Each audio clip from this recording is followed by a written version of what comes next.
Hey, what's up? Welcome back to The Wong Mindset. So in this one, I'm going to be taking a look at 10 signs you are mentally strong. And this is from Top Think. I'll leave a link to this one in the description. So I think it's so important to be mentally strong. I think in order for us to solve a lot of problems in life so we can be happy and to do the things we want to do, get the things we want, and have the life that we want, it starts up here. Hey everyone, and welcome to Top Think. Today we're going to learn about 10 signs of mental strength. Now, let's begin. Number 1, emotional responsibility.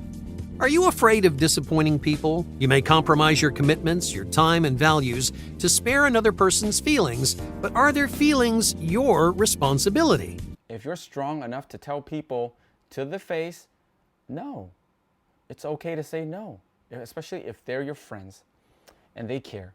It should be okay to set those limits. So I like this one. It's important to be able to say no and be strong enough to just, hey, I'm just gonna relax.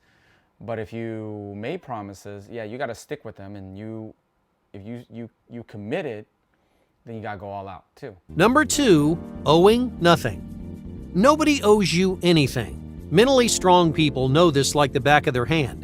You may think you deserve a promotion, a raise, or an opportunity. You may insist that you've worked harder than everyone else. You may assume that you want this dream more than anyone out there. But the simple truth is, no one is entitled to anything in life. The way I interpret this is you have to be willing to go all out and strong enough to strive for something, and then knowing that anything can happen. But when something happens, and it always does, it doesn't work out, or it's not happening as fast as you want, it's okay. What's next? What can you do to get yourself there? You should only be thinking, what's next? And I think that mentality is gonna get you there eventually. It's gonna happen. Number 3, accepting chaos.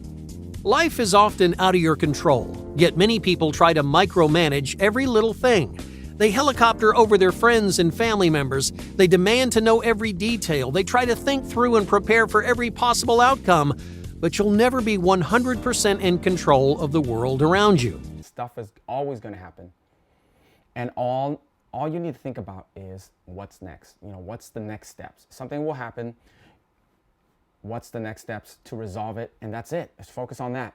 But it does help to think ahead though. So if you're thinking ahead, what could possibly go wrong? What are your risks? What are the things that are going to trip you up? When you think ahead to those things and you consider your plan of action, if that came up, your backup plan, that makes things a lot easier. Number 4, emotional intelligence. How well do you understand your emotions? Emotional intelligence is a very common sign of mental strength. People who have spent time analyzing their feelings often understand themselves better as individuals. When you're able to understand your emotions and the emotions of others to try to keep other people in mind, you're so in control of the situation. I think that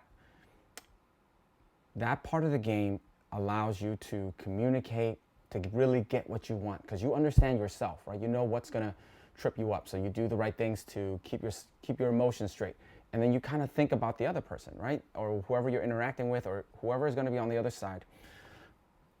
What are their concerns? What are they thinking about? What's on their mind? And then you game plan around that, and that gets you everything you want. That could be relationships, that could be job, that could be business, finance, that could be just anything in life, any relationships with anybody. You're going to want some EQ to survive out there. Number 5, changing opinions. Inflexible opinions are dangerous. No matter the context, no argument is immune to change. There will always be perspectives you haven't heard. There will always be discoveries that force you to rethink your ideas. You might know a bunch of stuff. I think I know a bunch of stuff. I've been out here, and I learned so much stuff. I know so much. I have buddies, I have experience, I have a lot of things going on that I know and I've learned. But doesn't mean I don't know everything. You gotta be okay. I don't know crap about a lot of different things. And even about things that I think I've spent a bunch of time on, it's okay to hear people out. I think that's so important, to be able to listen. You listen, you hear something, and then just adapting. You're like, oh, that looks good. You know, that sounds really good. What, you know what, I can incorporate that into my idea. And it's not just always, you know, whatever I've learned so far is like, that's it. There's so much stuff we don't know. And if you're just locked into that one opinion, man, you're stuck. You're stuck. You're never really going to grow. Number 6, reinforcing boundaries. Do you try to please everyone in your life? Do you panic when someone's upset with you? This is a common problem. You may feel anxious knowing that somebody out there is angry about something you did. You know, someone's not going to like your stuff and someone's going to love your stuff. And at the end of the day, you just need to know that when the time comes, you think through your decisions, you make that choice, and then you go for it, right? Don't look back. Is what it is. And then you don't worry about other people. You know, you're not trying to like offend everybody, but you cannot just bog yourself down with how other people feel about it, right? Just think about it. For me, I don't give a crap, okay? I just don't give a crap. And that's been able to help me kind of let go, right? Like, I do care about people, of course, I care, but like, if there's something that comes up, I'm not taking it too personal. I'm not gonna overly like try to make everybody happy, do what everybody wants. They have their own opinion, they have their own perspective. It's okay. You get a chance, you could talk it out with them. But no, this is what I'm doing. This is why, and that's it. Number 7, credit their success. Do you apologize for your success? You worked hard to get where you are today. You put in long hours, you made hard decisions, you made your fair share of sacrifices, and now you have something to be proud of. But instead of embracing your accomplishments, you're embarrassed by them. I didn't even think of this as a problem. I guess it might be, but hey, if I worked hard at something, I know how to enjoy it. Like, you could look back and like, wow, okay, I did something, and something amazing that maybe not a lot of people can do. And I think it's okay to admit that. Like, if you put in the blood, sweat, and tears and the time it took, and then had all the ups and downs, and then you made it happen, you bet I'm gonna enjoy that. I don't know why you would undermine yourself and just feel like you don't deserve it or something. You know, yeah, don't do that. Number 8, self-comparisons. Do you compare yourself to other people? Many people do this on a daily basis. Dude, you cannot compare with anybody. Any of your peers, anybody on social media, anybody in the world. All I do is I just kind of look within myself. At my age, what I've been able to do with my time and accomplish, and what I've been able to do for my family and the situation we've been able to put ourselves in, like, it's amazing. I know there's people with more money, they're driving Ferraris, they're driving by, I'm like, oh, I want that. Yeah, I want that, now how can I get it? And not just comparing, like, oh man, like, oh, they got that, I don't got that. That's a killer. That's a killer for you. That's an easy way to not do nothing. Expressing emotions.